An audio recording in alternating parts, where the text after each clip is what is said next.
किसी गांव के एक छोटे से कच्चे घर में एक गरीब किसान अपनी पत्नी और छोटी सी बेटी अनीता के साथ रहता था। किसान दिन भर खेतों में मजदूरी करता, तपती धूप में पसीना बहाता और शाम को जो थोड़े बहुत पैसे मिलते उन्हीं से घर का गुजारा चलता था। लेकिन एक साल किस्मत ने उनका साथ छोड़ दिया। बारिश महीनों तक नहीं हुई, खेत सूख गए, फसलें नष्ट हो गईं और गांव में भयंकर अकाल पड़ गया। धीरे धीरे घर में खाने का अनाज भी खत्म हो गया। भूख और बीमारी ने किसान की पत्नी को बिस्तर पर गिरा दिया। एक दिन किसान अपनी बेटी से बोला, बेटी, तुम अपनी माँ का ध्यान रखना, मैं पास के तालाब से मछलियां पकड़कर लाता हूं। ये कहकर वो चला गया। चारपाई पर पड़ी माँ की सांसें अब टूट रही थीं। उसकी आंखों से आंसू बह रहे थे। वो बार बार सोच रही थी, मेरे जाने के बाद मेरी बच्ची का क्या होगा। वो आखिरी बार अपनी बेटी को सीने से लगाना चाहती थी, लेकिन उससे पहले ही उसकी सांसें थम गईं। माँ इस दुनिया से चली गई। ये देखकर अनीता जोर जोर से रोने लगी। वो दौड़ते हुए अपने पिता के पास गई और सब कुछ बता दिया। किसान जब घर पहुंचा तो दरवाजे पर गांव वालों की भीड़ लगी थी। अंदर जाकर उसने अपनी पत्नी को बेजान देखा और फूट फूट कर रो पड़ा। उस दिन के बाद किसान की जिंदगी बदल गई।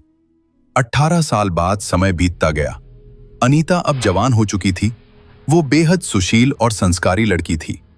लेकिन इतने सालों बाद भी उनके घर की गरीबी खत्म नहीं हुई। किसान अपनी पत्नी को भूल नहीं पाया था। उसका काम में मन नहीं लगता था। आखिर एक दिन अनीता ने फैसला किया। वो रोज जंगल जाकर लकड़ियां काटने लगी। दिन भर मेहनत करती, शाम को बाजार में लकड़ियां बेचती और उसी पैसे से राशन लाकर घर चलाती।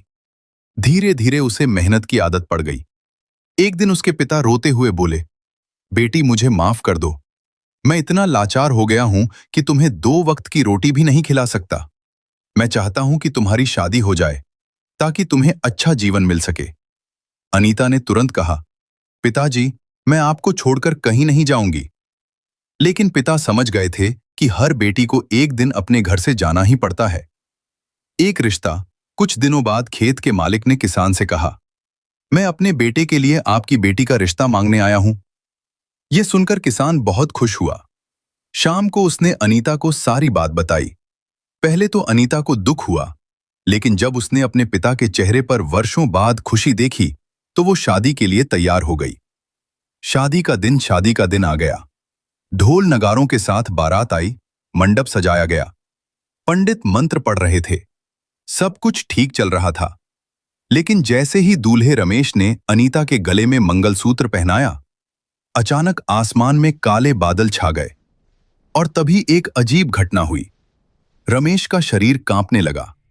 उसके शरीर पर हरे पंख उगने लगे और देखते ही देखते वो एक तोते में बदल गया। मंडप में अफरा तफरी मच गई। लोग डरकर भागने लगे। पंडित जी बोले, बेटी, इसने तुम्हें मंगलसूत्र पहनाया है, इसलिए अब यही तुम्हारा पति है। अनीता की किस्मत बदल चुकी थी।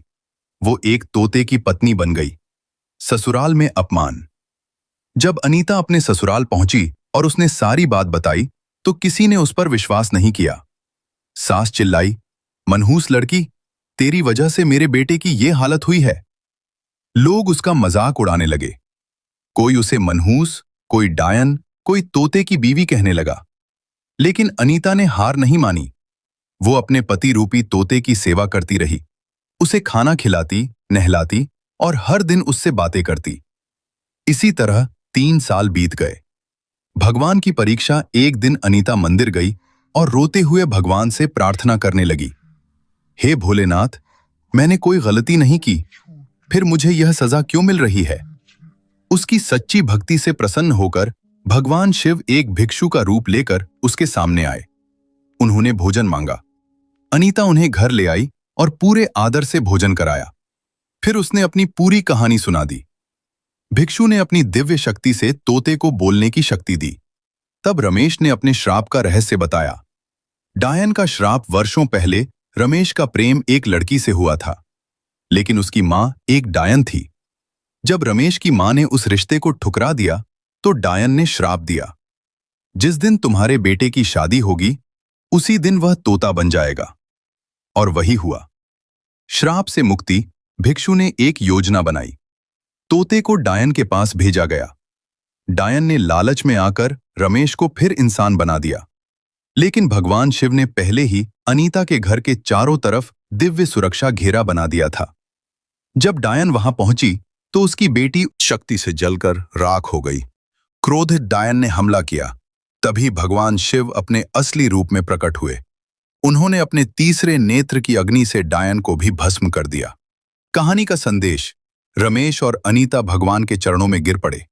महादेव ने उन्हें आशीर्वाद दिया और अंतर्धान हो गए। अनीता की सच्ची भक्ति, प्रेम और धैर्य ने उसके पति को श्राप से मुक्त कर दिया और उस दिन के बाद उनके जीवन में सुख लौट आया।